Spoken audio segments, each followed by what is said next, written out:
Chegamos ao quarto vídeo, a quarta parte, a última parte da primeira aula. Eu tenho certeza que o Senhor já ministrou aos nossos corações lições poderosas através do seu Santo Espírito. A teologia não é apenas razão, é adoração. Estudar a palavra deve nos levar a amar mais a Deus, servir melhor a igreja e esperar com mais fervor a volta de Jesus. O arrebatamento da igreja, ele é iminente, o Senhor está às portas. Estudar teologia não esfria o crente, apenas apaga o fogo estranho.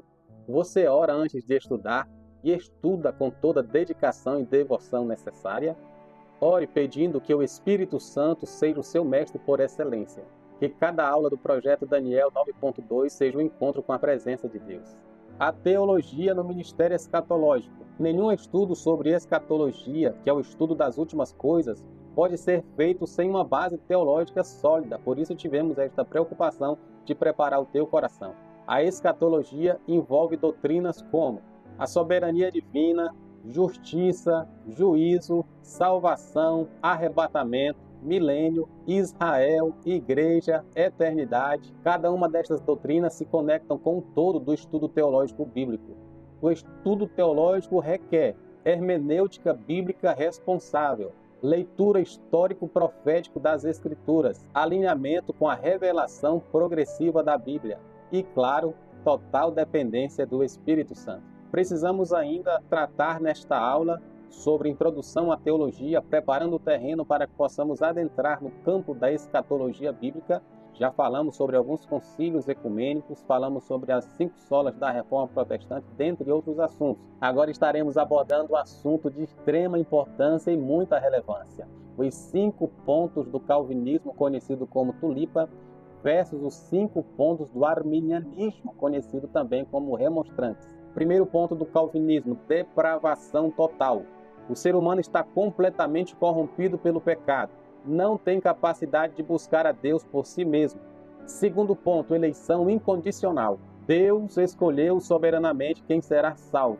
A escolha não se baseia em méritos ou fé prevista. Terceiro ponto: expiação limitada. Cristo morreu apenas pelos eleitos. A obra da cruz é eficaz apenas para os escolhidos.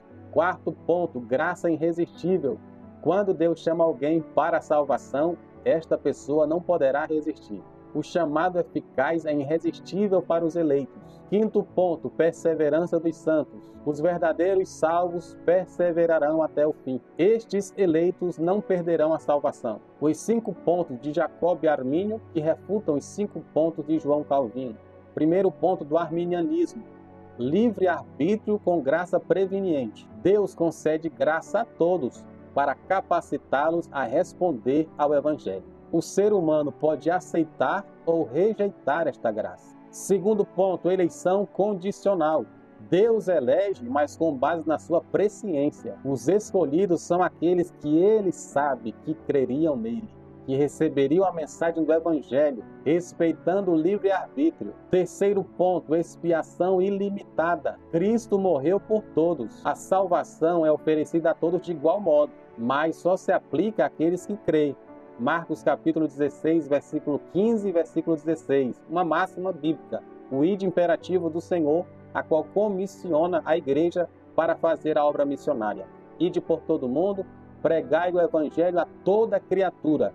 Aquele que crê. Há uma condicionante aqui. Quarto ponto: graça resistível. O ser humano pode sim resistir ao chamado de Deus. Versículo 16 de Marcos 15 fala que aquele que não crê será condenado. A salvação não é imposta, ela é oferecida. Quinto ponto: possibilidade de apostasia ou apostatar-se da fé, negar a fé em Cristo Jesus. Um crente pode sim cair da graça e perder a salvação. A salvação precisa ser mantida com uma fé contínua. A teologia não é uma disputa de ideias, mas um chamado ao temor e ao amor a Deus. Você está estudando apenas para ter razão ou para conhecer mais a Deus? Quero aproveitar para passar um desafio, uma atividade a todos os alunos. Leia João 3,16, Efésios 1, 3 ao 11, 1 Timóteo 2, 3 ao 6. Medite e escreva o que esses textos dizem sobre o amor de Deus, como eles equilibram soberania divina e livre escolha humana, Que lições você pode aplicar hoje à sua caminhada em Cristo? Comente lá no nosso grupo da comunidade Daniel 9.2. A introdução ao estudo teológico é o alicerce indispensável de todo o restante da formação escatológica. Sem este fundamento, o ensino sobre os tempos do fim corre o risco de cair em especulações, sensacionismo ou erro doutrinário, que são as heresias. Estudar teologia é muito mais do que aprender doutrinas. É uma jornada de adoração, serviço e obediência a Deus que revelou a sua palavra. É amar o Senhor de todo o coração, com toda a alma e com todo o entendimento. Mateus capítulo 22, versículo 37. Professor, e o que é sensacionismo? Sensacionismo é uma forma exagerada, dramática e muitas vezes distorcida de apresentar informações com o objetivo de chocar, de atrair atenção ou causar impacto emocional, mesmo que isso comprometa a verdade, a profundidade ou equilíbrio da mensagem. Características do sensacionismo: exagero dos fatos, amplifica eventos ou dados para parecerem mais graves ou extraordinários do que realmente são. Apelo emocional forte, usa medo, raiva, tristeza ou empolgação extrema para manipular a reação do público. Falta de conhecimento, apresenta partes de um fato sem explicar o todo, gerando conclusões precipitadas. Foco em escândalos, tragédias e conflitos, prioriza o que dar audiência, em vez do que é mais importante ou verdadeiro. Onde o sensacionismo aparece? Nas mídias seculares, jornais, programas de TV, sites de notícias, redes sociais que distorcem a realidade para gerar hipótese. Ambientes religiosos também, quando pregadores, vídeos ou livros usam interpretações exageradas da Bíblia, profecias ou escatologia para causar medo, escândalo ou atrair seguidores. Também estar presente na política e na internet, através das fake news, discursos alarmistas, também são formas de sensacionismo. Professor, e por que o sensacionismo é perigoso? Primeiro, desinforma e confunde. As pessoas acreditam em mentiras ou verdades distorcidas, que é o sofismo. 2. Gera pânico ou idolatria emocional. Em vez de fé bíblica equilibrada, causa medo, fanatismo ou histeria. 3. Enfraquece a credibilidade. 4. Afasta da verdadeira fé. No meio cristão, o sensacionismo pode desviar o foco de Cristo e da palavra para teorias conspiratórias, previsões irresponsáveis ou shows da fé.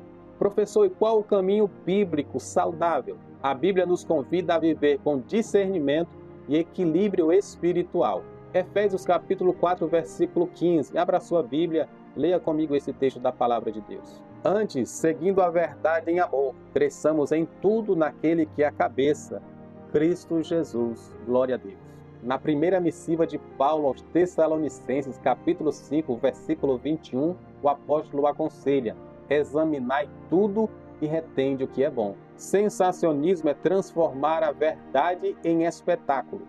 A teologia bíblica, por outro lado, é séria, equilibrada e centrada na glória de Deus, não nas emoções momentâneas e passageiras. Concluindo a nossa aula e te chamando à reflexão, a teologia é essencial para o crescimento cristão e firme na fé em Jesus Cristo. O chamado ao conhecimento é bíblico e espiritual. A história da igreja revela lutas, vitórias e fundamentos que carregamos até hoje como lições de vida ilibada e comprometimento com o Evangelho de Cristo.